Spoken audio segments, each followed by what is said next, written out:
National Broadcasting Company presents Radio City Playhouse, Attraction 11. Hollywood, California, Monday, June 29th. Presents the finest in motion picture entertainment, Academy Award. From Hollywood, Skippy, America's largest selling peanut butter. Cary Grant, Katharine Hepburn, and Jimmy Stewart. The Lux Radio Theater welcomes you all.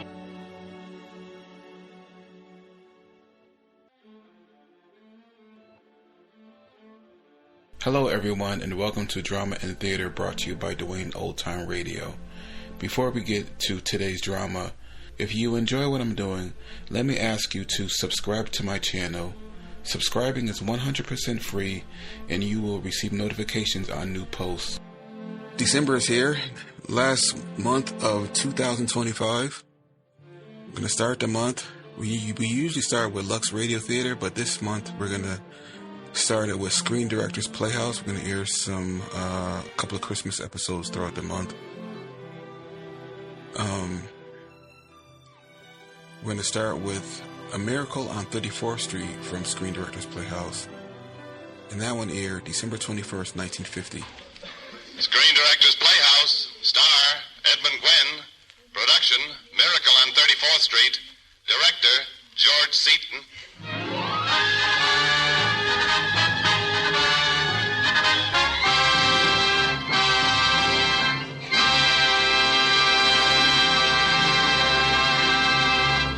This is the Screen Directors Playhouse, the Thursday night feature on NBC's All-Star Festival of Comedy, Music, Mystery, and Drama, brought to you by RCA Victor, world leader in radio, first in recorded music, first in television. Chesterfield, the only cigarette that combines mildness with no unpleasant aftertaste, the cigarette that brings you Bing Crosby and Bob Hope, and the makers of Anacin for fast relief from the pain of headache, neuritis, and neuralgia.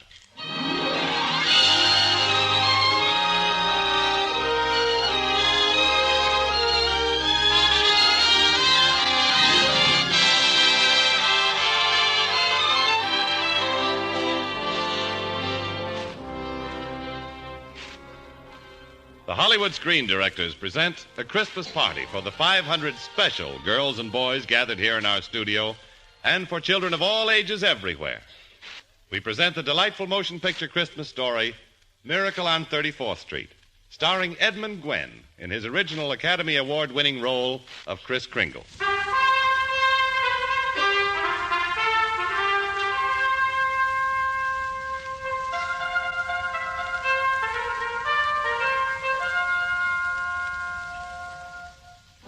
There is something electric about Christmas time in New York.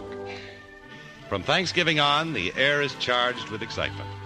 And it's on Thanksgiving Day that Macy's Christmas Parade is forming for its joyous annual trek down Fifth Avenue.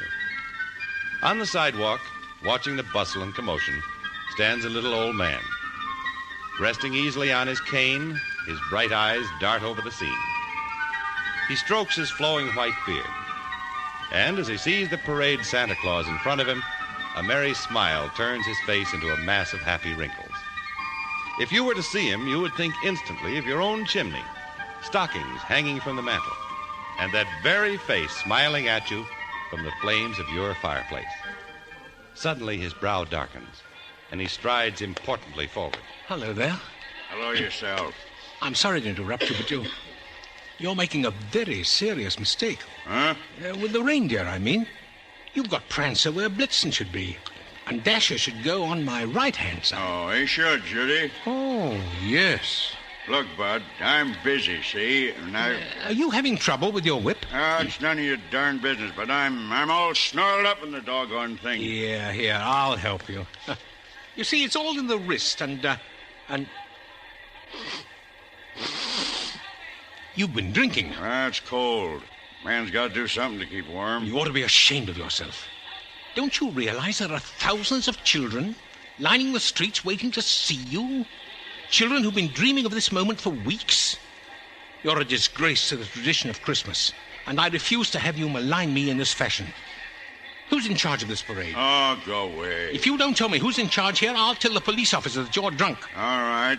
Mrs. Walker. There she is across there. Oh. The one in blue. Thank you.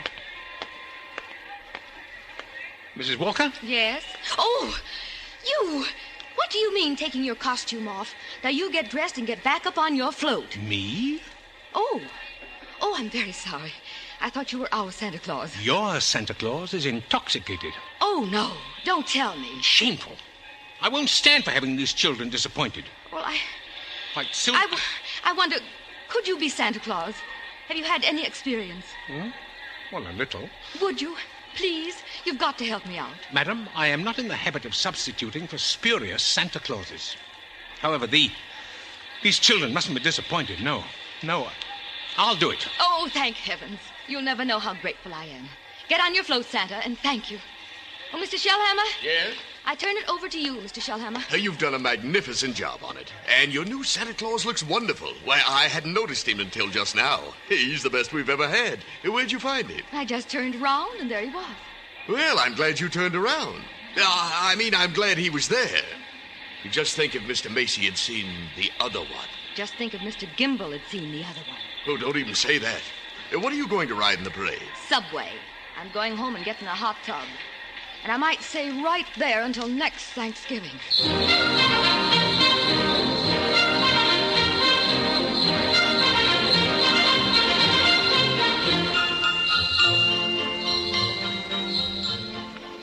Susan, look at the parade.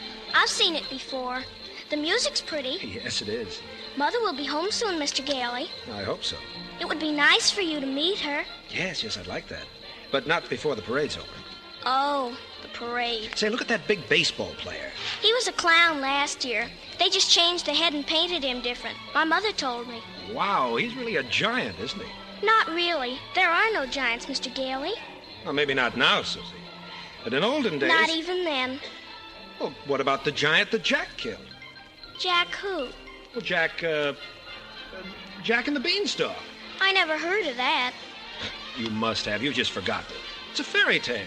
Oh, one of those. I don't know any fairy tales. You mean your mother or father never read you any? My mother thinks they're silly. I don't know whether my father thinks they're silly or not. I never met my father. You see, my father and mother were divorced when I was a baby. Oh. Well, that baseball player still looks like a giant to me. People sometimes grow very big, but that's unnormal. Your mother tell you that, too? Yes. Wow. Hello. I'm Fred Gailey, Mrs. Walker. Yes, I know. Susie's told me quite a bit about you. Oh, thank you. Hello, dear. How was the parade? Much better than last year. Well, thank you. I hope Mr. Macy agrees with you. I'm so glad you came in, Mr. Gailey. I wanted to thank you for being so kind to Susan. Cleo told me you took them both to the zoo yesterday. Yes, that's right. But I must confess that was part of a deep-dyed plot. Oh. I'm fond of Susie, very fond of her. But I also wanted to know you. I read somewhere that the surest way to meet the mother was to be kind to the child. Well, it worked. What a horrible trick. The parade's almost over. Mother, here comes the Santa Claus. Oh, don't even mention the name.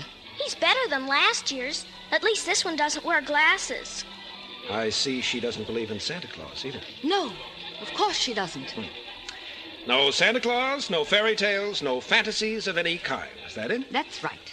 I think we should be realistic and completely truthful with our children. And not let them go up believing in a lot of myths and legends, like Santa Claus, for example. I see. Yes. Well, Mrs. Walker, I'm so glad to have met you at last. I do hope you'll let me drop in again. Mother. Yes, dear? I was thinking, we've got such a big Thanksgiving turkey for dinner, and there are only 2 of us. Couldn't we invite Mr. Gailey? Couldn't we? Well, dear... Oh, please, don't even think about it.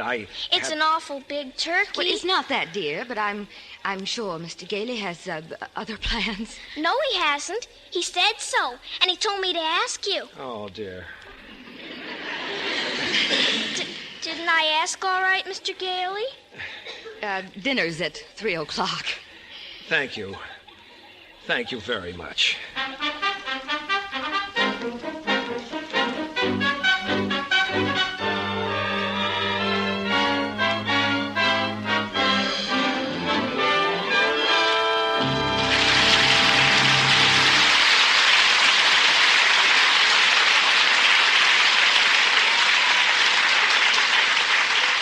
story will continue in just a moment. But now here's a word from RCA Victor. When you go to select your television set for Christmas, you'll surely want to see a complete RCA Victor combination before you decide. You'll want to see an RCA Victor because it's America's favorite television. It's million-proof, proven in well over 1 million homes. And you'll want to see a complete RCA Victor television radio phonograph combination because here's your chance to get console television, console radio, console phonograph at a price far below the cost of all these services with comparable quality. They're magnificent affairs which give you in one beautiful cabinet 2 RCA Victor radios, AM and FM, and 2 RCA Victor automatic record changers, in addition to RCA Victor million-proof television. You'll find them better looking, better performing in every way. But what will wed you to one of them for life is the fact that they give you so much for so little. Yes, they'll make you say, this is truly a wonderful buy. Remember, see your RCA Victor dealer for a million-proof television combination tomorrow.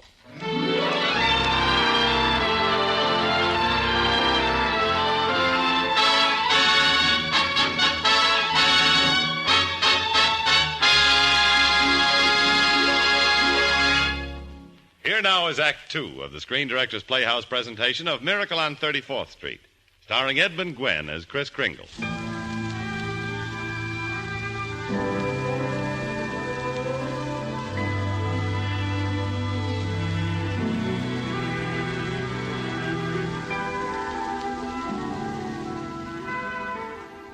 Thanksgiving Day is over. Macy's Christmas Parade was a smashing success, and the new Santa Claus something of a sensation. There seemed to be an intangible quality about the old fellow which communicated itself to the children which lined the route. Mr. Shellhammer has persuaded him to come down to the store the next morning and try his hand in the toy department. As we look into the employees' locker room, we find Chris in a magnificent Santa Claus costume just pulling on his boots. Good morning, good morning. Morning. My, what a striking costume. Did we provide you with that? Oh, no. I've had it for years and years. I see. Well, before you go up on the floor, I want to give you a few tips on how to be a good Santa Claus. Oh, go right ahead. Well, here's a list of toys we have to push. You know, things that we're overstocked on. Oh. Now, you'll find that a great many children will be undecided as to what they want for Christmas. When that happens, you immediately suggest one of these items. Eh? Understand? I certainly do. Good.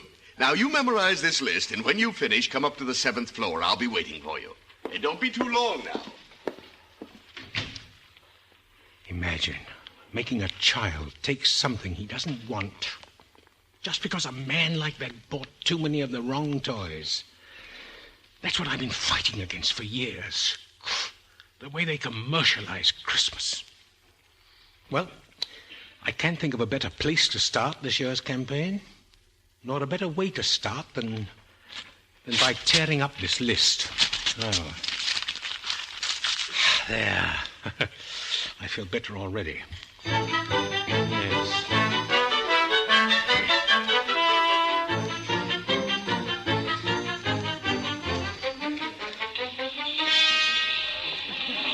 Santa Claus, my name is Peter. Peter? Oh, yes. Peter's a fine name. And what do you want for Christmas, Peter? I want a fire engine, just like the big ones, only smaller. That's got real horses, and that'll squirt real wet water. And I won't do it in the house, just in the backyard, and cross my heart and hope to die. Oh, well, Peter, I can tell you're a good boy. You'll get your fire engine. Oh, thank you. Thank you very much. See, Mom? I told you he'd get me one. Well, yes, dear. Now, you run over and look at the toys. Mummy wants to thank Santa Claus, too. Okay. What do you mean by saying a thing like that? You saw me shake my head at you.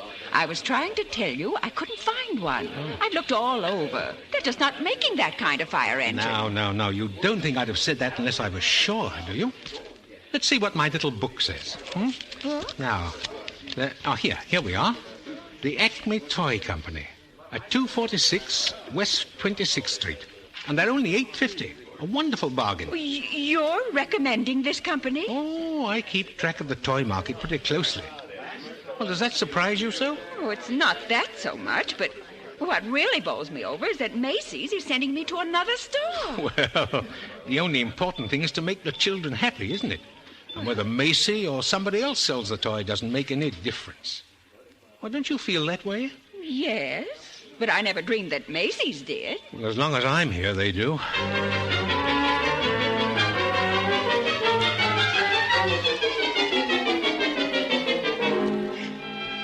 Now, you'll find just what you want at FAO Schwartz, $6.75.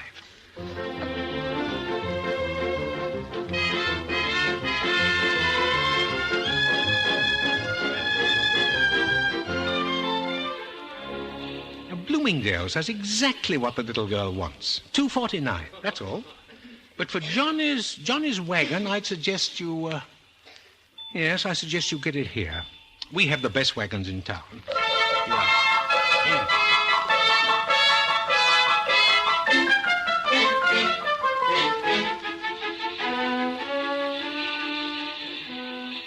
Oh, yes, we have skates. And they're very good skates, too, but they're not quite what your little boy wants. No. Now, I'd suggest you go across the street. They have exactly what you're looking for there. At Gimbel's. Gimbel's? Oh, you frightened me. Well, this is Mr. Shellhammer. He's head of our toy department. Well, I came back to congratulate you and Macy's on this new stunt you're doing. What? Imagine sending people to other stores. I don't get it. It certainly is. You said it. To think that a big store like this puts the spirit of Christmas ahead of the commercial. It's wonderful. Well, I've never done much shopping here, but believe me, from now on, I'm a regular Macy customer. Well, thank you, madam. And thank you, too. And there'll be hundreds of other women who feel just the way I do, too. Now, I tell you... I must be going mad. I've never heard of such a thing in all my life. Well, you'll find she's right, Mr. Shellhammer. A lot of people are going to like it. An awful lot of people. Yeah, but the point is, will Mr. Macy like it?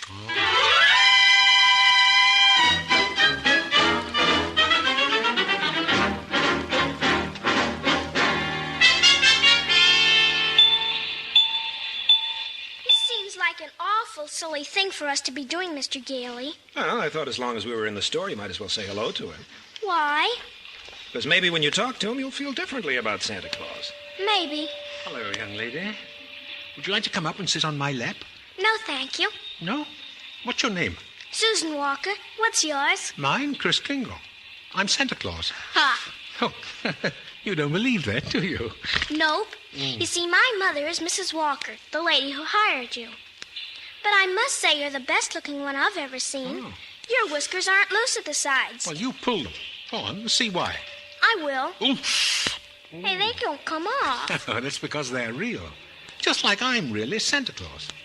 Now, what would you like me to bring you for Christmas? Nothing, thank you. Oh, now, you must want something. Whatever I want, Mother will get for me. Oh, if it's sensible and doesn't cost too much, of course. Susan! Hello, Mother. Hello, Mr. Gailey. Hi. Come along, Susan. I think you've taken up enough of this gentleman's time. Goodbye, Come now. Susan. Bye. Bye. The explanation for all this is very simple. Your Cleo's mother sprained her ankle. Yes, I know. Cleo called me. I've been wondering where you were. He's a nice old man, Mother. And those whiskers are real, too. Yes, dear. Many men have long beards like that. Susan, would you mind sitting here for a minute? I'd like to talk to Mr. Gailey. All right. I shouldn't have brought Susie to Santa Claus, huh? Well, I'm sorry. Just that I couldn't see any great harm in merely saying hello to the old gent. But I think there is harm. I tell her Santa Claus is a myth. You bring her down here, she sees thousands of gullible children and meets with a very convincing old man with real whiskers. This sets up within her a harmful mental conflict. What is she to think? Whom is she going to believe? Go on. And by filling them full of fairy tales, they grow up considering life a fantasy instead of a reality. They keep waiting for a Prince Charming to come along, and when he does, he turns out to be... We were talking about Susie, not you. Well, whether you agree with me or not, I must ask you to respect my wishes regarding Susan. She's my responsibility, and I must bring her up as I see fit. Okay, she's your kid. Exactly. Now I've got to go back to my office. You know, you've given me quite a bit to think about. Both about Susan and you. So long.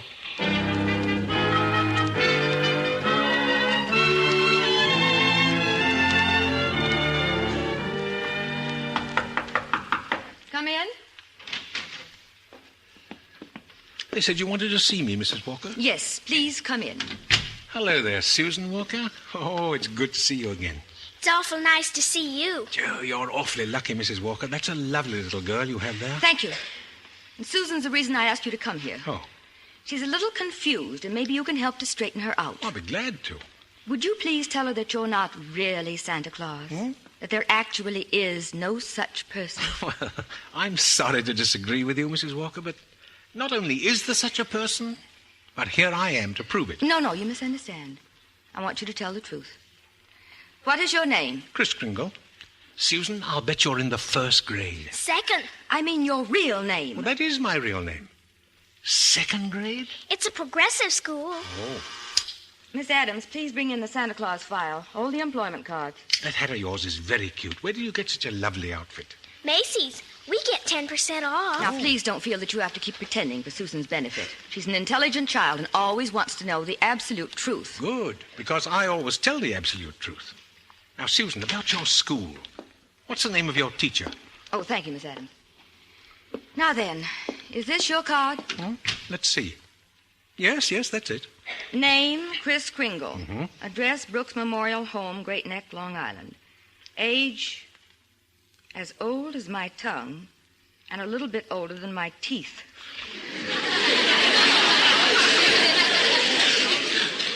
Susan, dear, you go in and talk to Miss Adams for a few minutes. I'll be right with you. All right. Goodbye. Goodbye, young lady. Hope to see you again. Thank you. I hope so, too. I'm sorry, Mr. Kringle. I'm sorry, but we're going to have to make a change. Change? Yes, the Santa Claus we had 2 years ago is back in town, and I feel we owe it to him to come. What? Have I done something wrong? No. Excuse me. Mrs. Walker? Mrs. Walker, Mr. Macy speaking. I have just been informed of the new policy you and Mr. Shellhammer initiated without consulting me or the advertising department. I do not approve of your methods, but in the face of the tremendous response on the part of the public, I can't be angry with you. I admit it sounds ridiculous to me. Imagine Macy's Santa Claus sending customers to Gimbel's. But you cannot argue with success. From now on, not only will our Santa Claus continue in this manner, but I want every salesperson in this store to do precisely the same thing. If we haven't got exactly what the customer wants, we'll send him where he can get it. We'll be known as the helpful store, the friendly store, the store with a heart. That's a wonderful Santa Claus you've got there, Mrs. Walker. Don't lose him. You will find a more practical expression of my gratitude in your Christmas envelope, Mrs. Walker.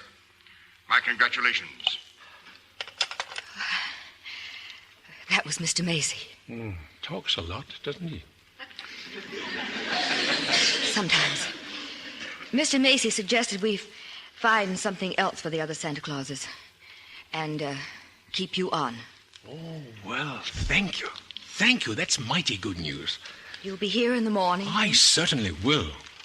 You see, this is quite an opportunity for me.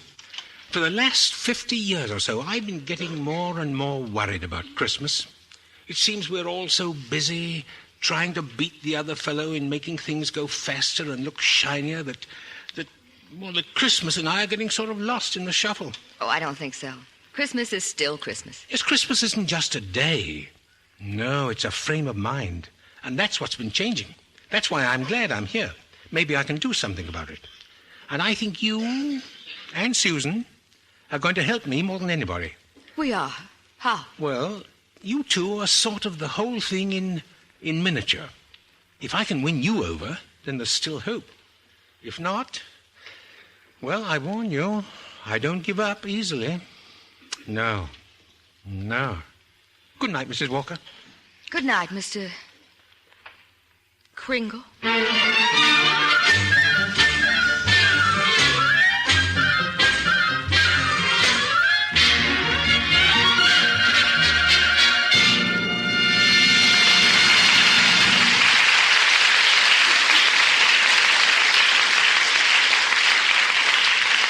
And now, folks, let's eavesdrop on Bing Crosby and Bob Hope in their dressing room, discussing their sponsor.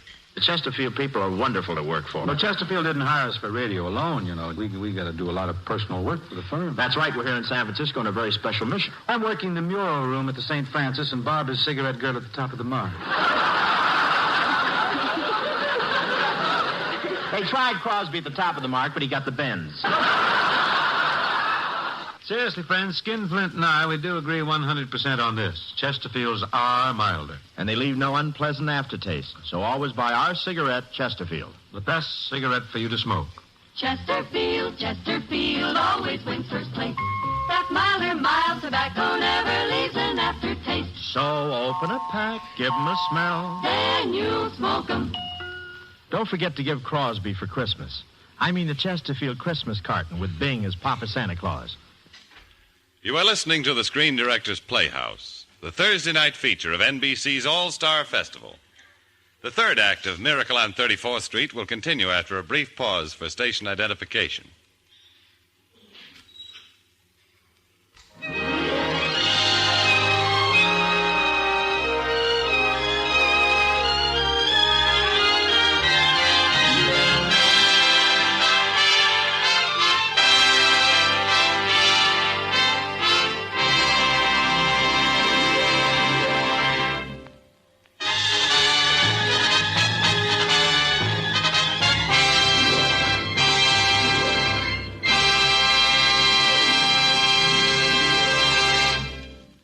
Now for the third act of the Screen Directors Playhouse presentation of Miracle on 34th Street, starring Edmund Gwenn in his original role of Kris Kringle.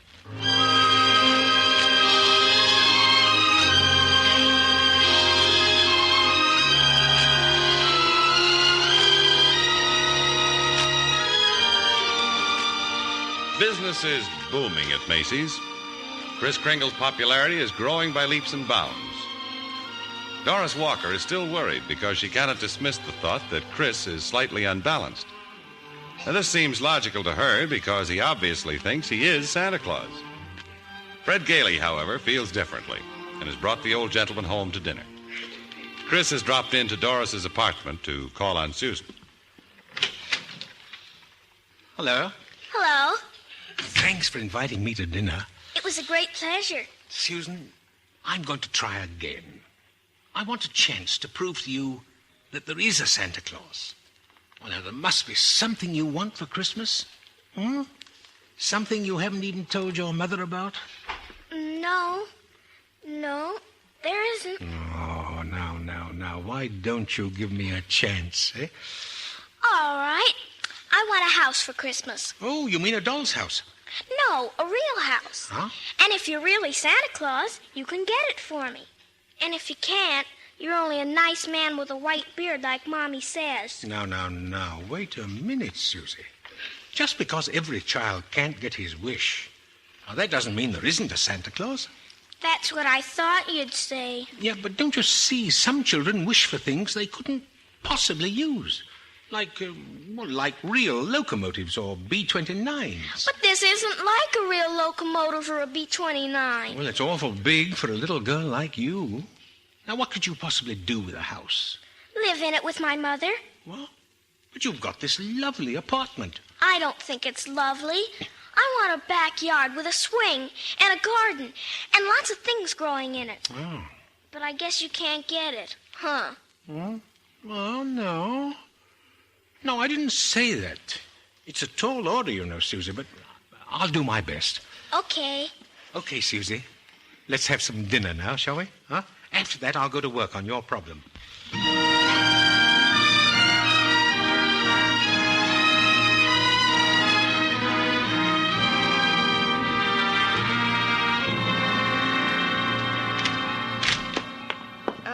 Good morning, Mr. Sawyer. Good morning, Mrs. Walker. I would like to ask that you give Mr.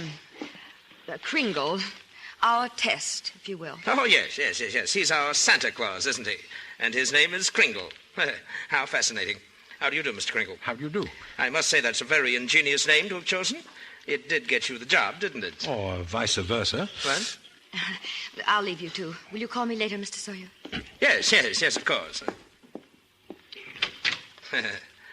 Now, Mr. Kringle. Yeah? To start our little test.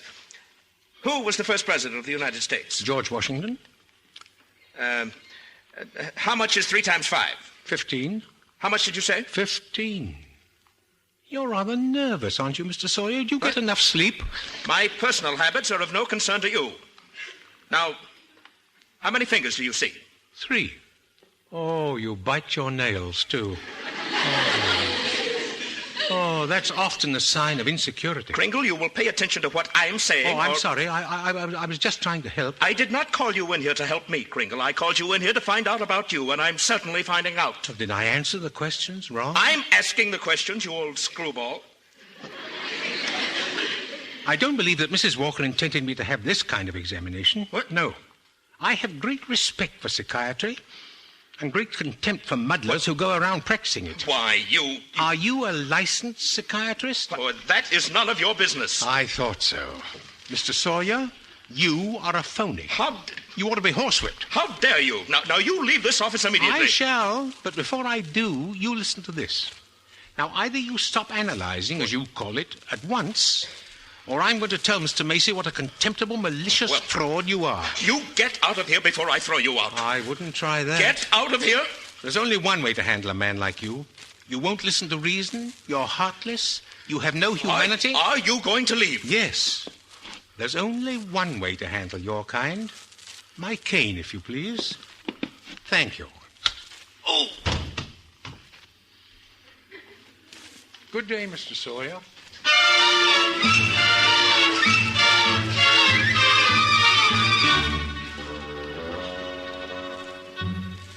Hello, Chris. Hello, Fred. Why did you do it? Well, he deserved it. Oh, I don't mean hitting Sawyer over the head. I couldn't agree with you more about that. But what you did here at Bellevue, I don't understand it. Oh, that examination? Yes. I failed it. Deliberately? Yes. Oh, why? Why? Well, because for the last few days I've had great hopes. I had a feeling people were beginning to believe, especially Doris. You know what happened. When I hit Sawyer, it was Doris who had me brought here to Bellevue. Chris, let me tell you something. Doris hasn't really believed in anything for years. You can't expect her suddenly... Well, it's not just Doris. Now, there's Mr. Sawyer. He's contemptible, selfish, deceitful, vicious, and yet he's out there and I'm in here. Now, what makes him normal? Because he conforms to a pattern, because he thinks and acts like the great majority. So, we've got a world full of Sawyers, and if that's normal, I don't want it. No. That's why I answered the questions incorrectly. But, Chris, you can't just think of yourself. What happens to you matters to a lot of other people. People like me who believe in what you stand for. And people like Susan who are just beginning to. Huh? You can't quit. You can't let them down. No. No, I didn't think about Susan. No. You're right, Fred. Quite right. How do we get out of here? It's not going to be easy. Well, you've got to get me out. All right, Chris, I'll do my best. Oh, and while you're working on it, Fred, work on something else for me, too. Your case is going to be a full-time job all by itself. Yes, but you're rather fond of Doris Walker, aren't you? I'm in love with her. How do you think she feels about you, Fred? I think if I could just crack that shell, maybe she'd be in love with me. If I could just get her to break down, just once. Why don't you take her out more? I've tried. She's too busy with her job. Well, that's what I want you to do for me, Fred. Try a little harder. You know, those two are a couple of lost souls, and it's up to us to help them. Now, I'll take care of Susie if you'll take care of her mother. It's good enough for me, Chris. One more thing. What? Do you like living in Manhattan? It's all right, I suppose. Of course, someday I'd like to get a house out on Long Island. Not a big place, just one of those junior partner deals around Manhasset. You know? Yeah. Yes, I know the kind you mean. Why? Why what? Well, why did you ask that? Oh, I don't know, Fred. It just seems to me that as soon as Christmas is over every year, I get good and sick of the city, too.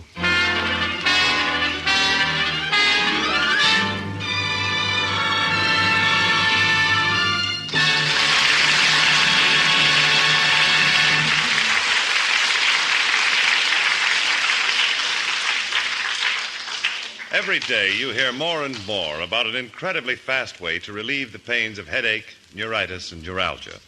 It's Anacin. A-N-A-C-I-N.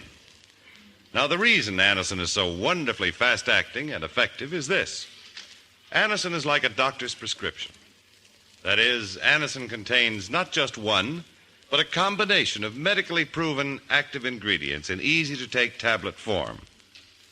Thousands of people have received envelopes containing Anacin tablets from their own dentist or physician, and in this way discovered the incredibly fast relief Anacin brings from the pains of headache, neuritis, or neuralgia.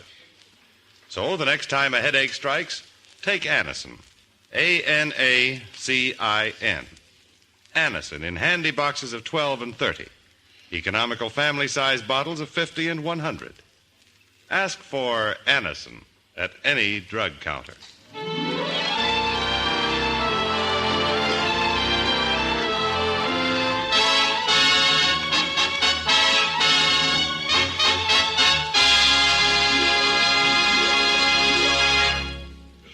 And now back to our story. Miracle on 34th Street, starring Edmund Gwenn.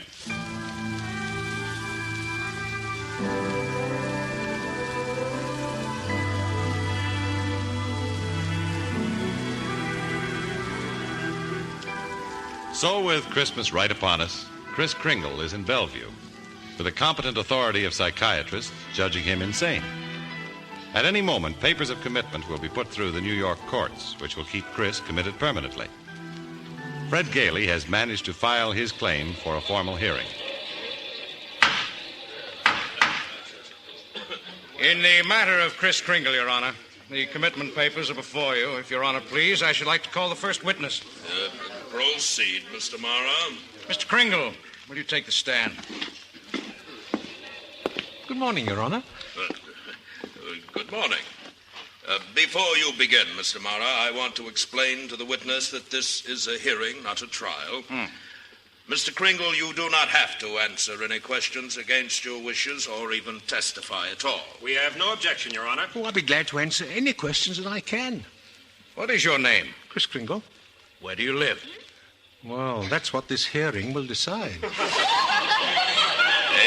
very sound answer, Mr. Kringle. Thank you, Your Honor.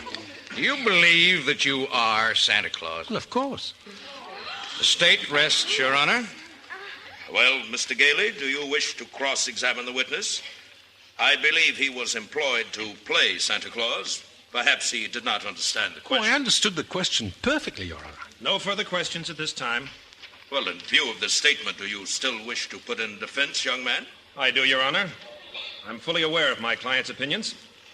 In fact, that's the entire case against him. All those complicated tests and reports boil down to this. Mr. Kringle is not sane because he believes himself to be Santa Claus.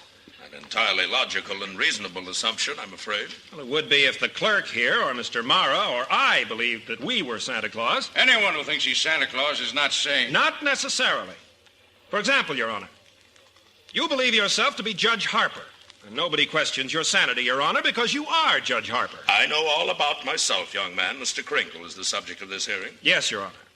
And if he is the person he believes himself to be, just as you are, then he is just as sane. Well, granted, but he isn't. Oh, but he is, Your Honor. Is what? I intend to prove that Mr. Kringle is Santa Claus.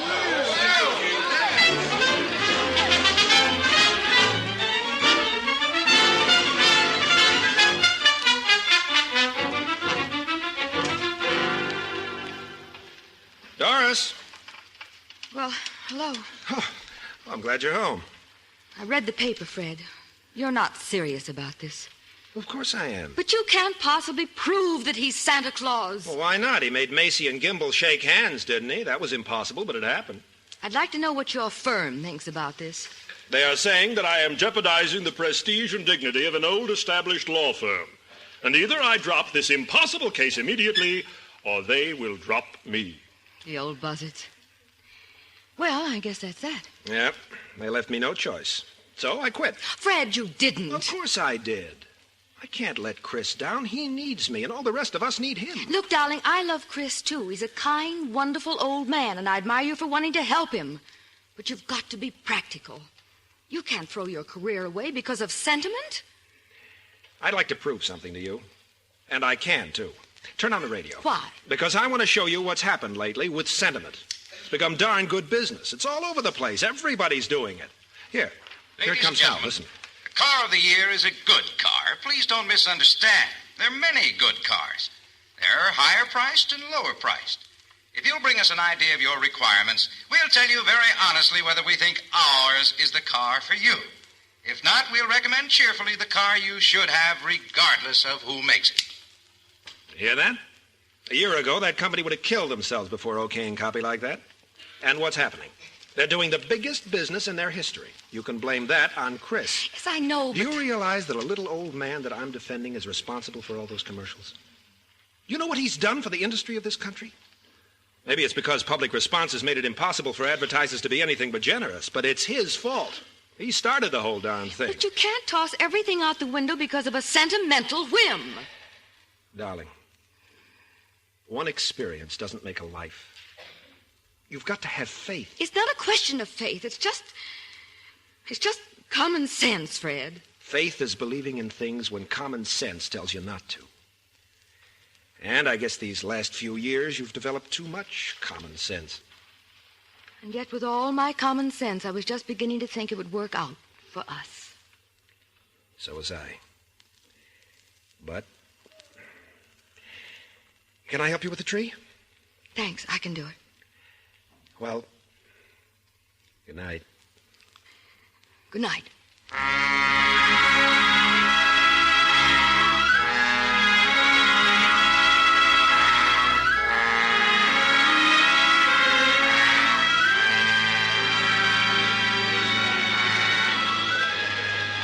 I examine my witness, Your Honor. Proceed, Mr. Gailey. Thank you.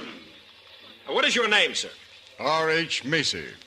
Mr. Macy, if you recognize the gentleman seated over there, will you please tell us who it is? Chris Kringle. Your employee, is he not? Yes. Do you believe him to be truthful? Yes. Do you believe him to be of sound mind? I certainly do. Mr. Macy, you're under oath. You really believe that this man is Santa Claus? Well, he gives every indication... I asked you, Mr. Macy, do you believe that this man is Santa Claus? I do. That is all. Your Honor, I object to this testimony. It's ridiculous, irrelevant, and immaterial. Mr. Gailey is making a circus out of this court. There's no such person as Santa Claus, and everybody knows it. Your Honor! Your Honor, I would like to request permission for my client to answer Mr. Mara himself. Granted. Mr. Kringle? Mr. Mara, I submit that what you have just said is a matter of opinion. Can you offer any proof that there is no Santa Claus? No, I do not intend to. This is not a nursery. This is the New York State Supreme Court. I'll not waste this court's time with such childish nonsense. Well, I don't mean to be presumptuous, but Mr. Mara seems to have appointed himself judge here, Your Honor. He's now ruling on what testimony I am introduced. Your Honor, I demand an immediate ruling from the court. Is there or is there not a Santa Claus? The court will take a short recess to consider the matter.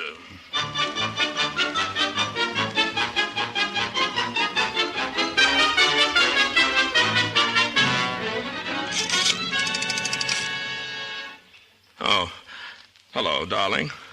Have you been listening to the broadcast of the trial? Yes, I'm in my chambers. Oh, I've never been in such a dilemma. Why? Well, listen, if I go back in there and rule there is no Santa Claus, we'd both better start looking for that chicken farm right now. No, I won't even get in the primaries. What? Oh, stop. Listen, the reason I'm a responsible judge. I've taken an oath. How can I seriously rule there is a Santa Claus? What will happen? Well, I'll tell you. I rule there's no Santa Claus. The kids read about it. They don't hang up their stockings. So what happens to all the toys that were supposed to be in the stockings? Nobody buys them. You think the toy manufacturers are going to like that? So they have to lay off a lot of employees, union employees. Now you've got the CIO and the AFL against you. The department stores are going to love you, too, and the Christmas card makers, the candy companies. Oh, honey, listen, as sure as you're my wife, if I do this, I can count on getting just exactly 3 votes at the next election. Our own and that district attorney, Mara's out there. Oh, and I just happen to remember that Mara's a Republican. Well, recess is over, my sweet. Career, too, maybe. I'll call you later.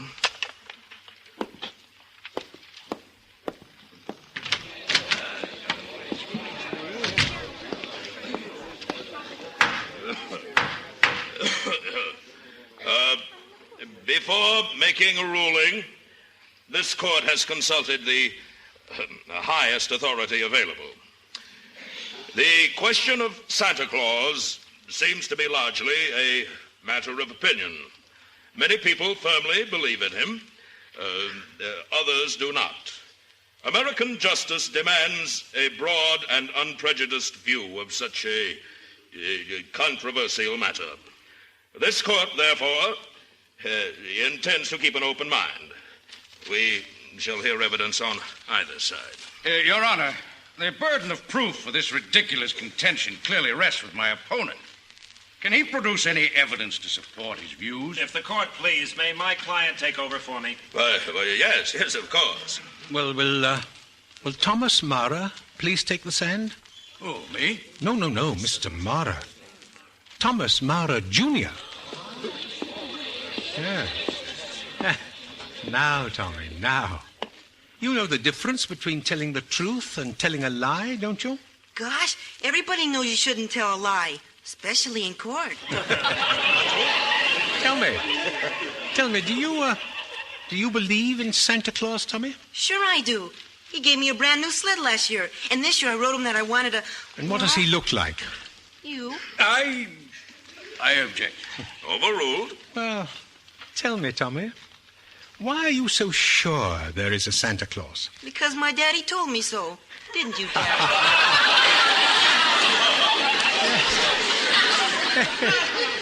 Yes, and you believe your daddy, don't you, Tommy? Huh? He's a very honest man. Of course he is. My daddy wouldn't tell me anything that wasn't so. Would you, Daddy? Thank you, Tommy. Thank you, that's all.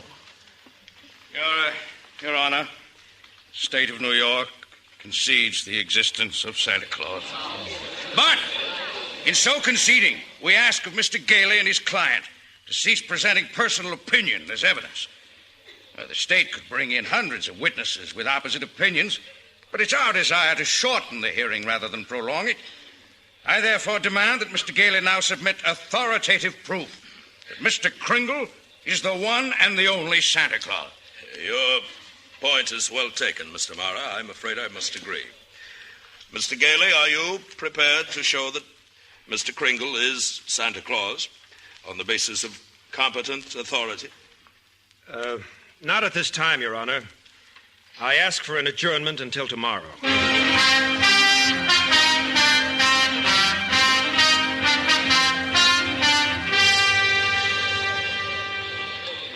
Morning, Chris. Morning, Fred. I'm afraid it's bad news, Chris. I've tried every way to get some competent authority. I wired the governor, the mayor. Never mind, Fred. Now, this letter means more to me than all the governors and mayors in the world. Who's it from? Well, you read it. No time now. They're ready to start. Well, let me read just a bit of it. All right, go ahead. Well, listen, Fred. And I want you to know, Mr. Kringle, that I believe all you told me and everything will turn out fine. I hope you are not sad. Yours truly, Susan. Oh, P.S. Dear Mr. Kringle, I believe in you, too. Doris. So our two lost souls have found themselves, huh, Chris? A little late for you, though. Oh, I don't matter, Fred. They finally found faith. That's really important. Hey, take a look at the envelope. Why? Well, see how it's addressed? Yeah, let me look at that. Yeah. Chris Kringle, New York County Courthouse, Center and Pearl Streets, New York City. Yes, and I have 2 other letters from children here, Fred. They're just address Santa Claus. But I got them. Are you ready, Mr. Mara? Yes, Your Honor. Mr. Gailey? My client will speak for himself, Your Honor. I'm going to make a quick phone call, Chris. Go ahead, son. I've got an interesting book here. Your Honor, the defense has yet to bring in one concrete piece of evidence to substantiate this preposterous claim. Not one competent, authoritative proof that this man is Santa Claus. On view of these facts, and especially since today is Christmas Eve, we're all anxious to get to our homes, I ask that you sign the commitment papers without further delay. Mr. Kringle, haven't you anything to offer? Yes, I have, Your Honor. I should like to submit some facts in evidence. They concern the Post Office Department, an official agency of the United States government. The Post Office Department is one of the largest business concerns in the world. Your Honor, I'm sure we're all gratified to know that the Post Office Department is doing so nicely, but it hardly has any bearing on the case. It may have a great deal, Your Honor. May I proceed? Oh, yes, by all means, Mr. Now, Kringle. according to this book of regulations in my hand, the United States postal laws make it a criminal offense to willfully misdirect mail or intentionally deliver it to the wrong party. Consequently, the department uses every possible precaution. Your Honor, the state of New York is second to none in its admiration of the Post Office Department. We're happy to concede all of Mr. Kringle's claims. For the record? Yes, for the record. Anything to get on with this case. Then may I introduce these 2 letters as evidence, Your Honor? They are simply addressed to Santa Claus. No other address whatsoever. Yet they were delivered to me by bona fide employees of the post office. Now, could this be considered positive proof? 2 letters, Your Honor, are hardly positive proof. I understand the post office receives thousands of such letters every year. That is true, Mr. Morrow. I may interrupt, Your Honor. I should like to say that I have other exhibits, but I hesitate to produce them. We'd all like to see them, I'm sure. Should I get some more mail, Fred? Just watch. Oh. I apologize, Your Honor, for the staggering amount of evidence necessary, but you will notice being wheeled down the aisle 9 truckloads of mail. Every letter on these trucks is addressed to Santa Claus. The Post Office Department has delivered them. The Post Office is a branch of the federal government.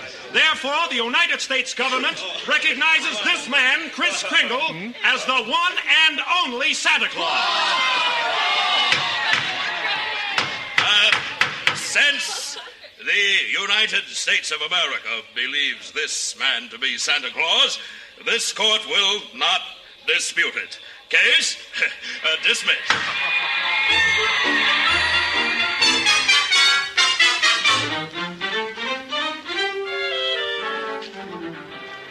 I got your note, Doris, in court. Made me very happy. I'm glad, Chris. It's making our Christmas very happy to have you with us. I didn't get my present. Oh, but darling, you have loads of presents. Not the one I wanted. Not the one Mr. Kringle was going to get for me. Well, I tried my best, Susie, but... You couldn't get it because you're not Santa Claus, that's why. You're just a nice old man with whiskers, like Mother said, and I shouldn't have believed you. I was wrong when I told you that, darling. You must believe in Mr. Kringle and keep right on doing it. You must have faith in him. But, Mommy, he didn't get me the... Oh, it doesn't make sense. Faith, darling, is believing in things when common sense tells you not to. I mean, just because things don't turn out the way you want them to the first time, you've still got to believe in people. I found that out. You mean it's like that? If at first you don't succeed, try again? Yes. I thought so. Come in. Merry Christmas, everybody. Merry Christmas. Anybody notice they didn't get any presents from me? I did. Yes, I'll bet you did. And I'll bet your mother did, too, only she's too polite to mention it. Well, I've got 2 presents. One, Doris, is a little special. And it's just for you. Oh. It's very tiny. It's in a very tiny plush box. It's very round and filled with a lot of love. You want me to leave? Stay right where you are, Chris. All right. I like it here. I've got another present. Where is it? It's in my pocket on a piece of paper. It's called an option. Well, what's an option? Something that means that nobody else can buy this present unless I don't want it. Do you want it? I want it if you and Mommy want it as much as I do. Look, Susan. Here's a picture of it. It's a house. It's my house, Mommy. It's my house. The very house I asked Mr. Kringle for. You asked Mr. Kringle for this house? Susie, isn't it wonderful to believe again? Oh, I do, Mr. Kringle.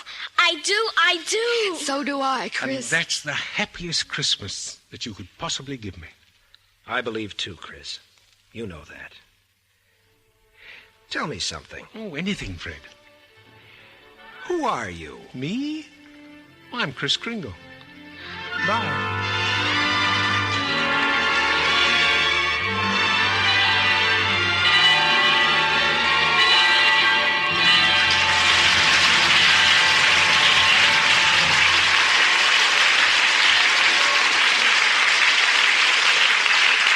Kris Kringle will return in just a moment with our guest director, George Seaton.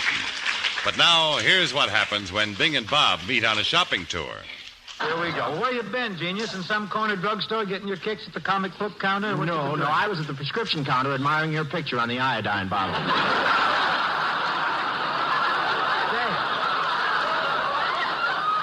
There's a delightful picture of you on the Lydia Pinkham bottle, too. Seriously, friends, Skinflint and I, we do agree 100% on this. Chesterfield is the cigarette that everybody ought to be smoking. Right, and they will, Bob, when they find out how easy it is to prove that Chesterfields are milder. Sure, it's the easiest test in the book. Just get a hold of a pack of Chesterfields, then open them, smell them, and smoke them. Compare them with the cigarettes you've been smoking, and you'll find that Chesterfields do smell milder, and they smoke mild, too. Chesterfield, always wins first place. That milder, mild tobacco never leaves an aftertaste. So open a pack, give them a smell. Then you'll smoke 'em. This Christmas, give Chesterfield Christmas cartons with Bing Crosby as Papa Santa Claus. Next week, another great star recreates a memorable role on Screen Directors Playhouse as we present our adaptation of one of Hollywood's most unusual films. Our story will be Alias Nick Beale, directed by John Farrell. And our stars will be Ray Milland and Nancy Olson. Now, here again is tonight's star, Edmund Gwenn.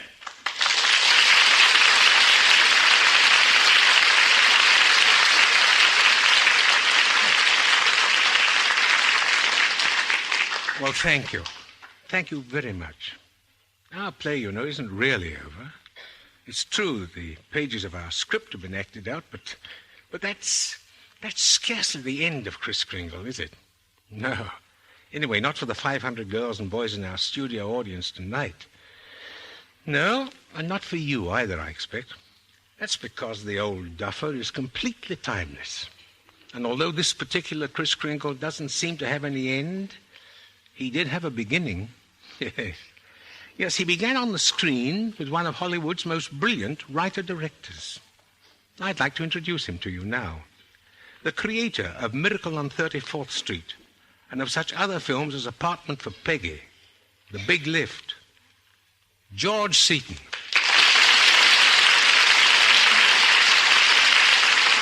Thanks, Teddy. You know, we seem to be on the birth of a kind of a young tradition here. Well, it was just a year ago, George, that we did the same show, wasn't it?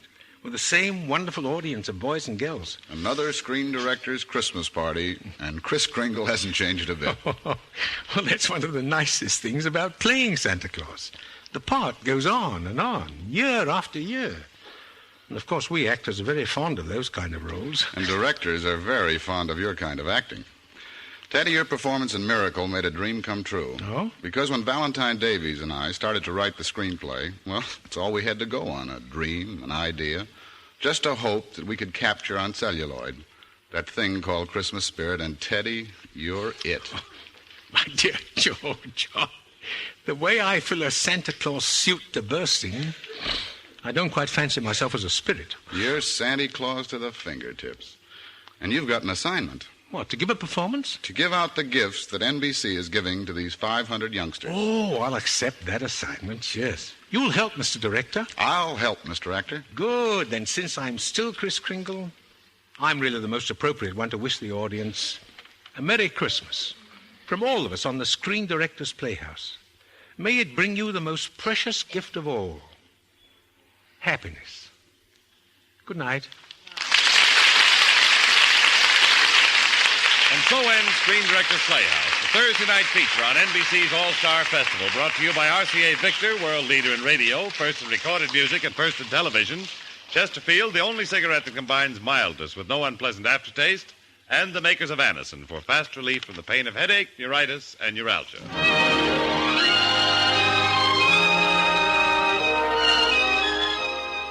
Miracle on 34th Street was presented through the courtesy of 20th Century Fox. Watch for Richard Widmark in the 20th Century Fox Technicolor production Halls of Montezuma. Edmund Gwenn may currently be seen in the 20th Century Fox Productions' Mr. 880 and For Heaven's Sake, which George Seaton has directed. Included in tonight's cast were Lorene Tuttle as Doris, David Ellis as Fred, Gail Bonney, Joan Ray, Bill Conrad, Ralph Moody, Herb Rawlinson, Joel Nessler, and Jack Moyles. Miracle on 34th Street was adapted for radio by Nat Wolfe. The Screen Directors Playhouse is produced by Howard Wiley and directed by Bill Karn. This is Jimmy Wallington speaking and inviting you to listen again next Thursday when we present Ray Milland and Nancy Olson in Alias Nick Beale with Screen Director John Farrell.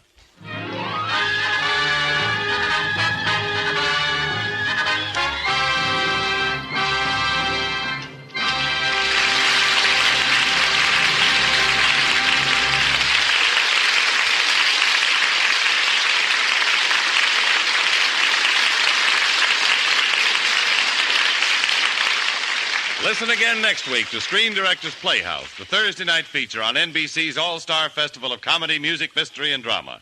Listen tomorrow evening to the one and only Duffy's Tavern, the Friday night feature of the All-Star Festival. Join Archie and the gang at Duffy's Tavern tomorrow night on NBC.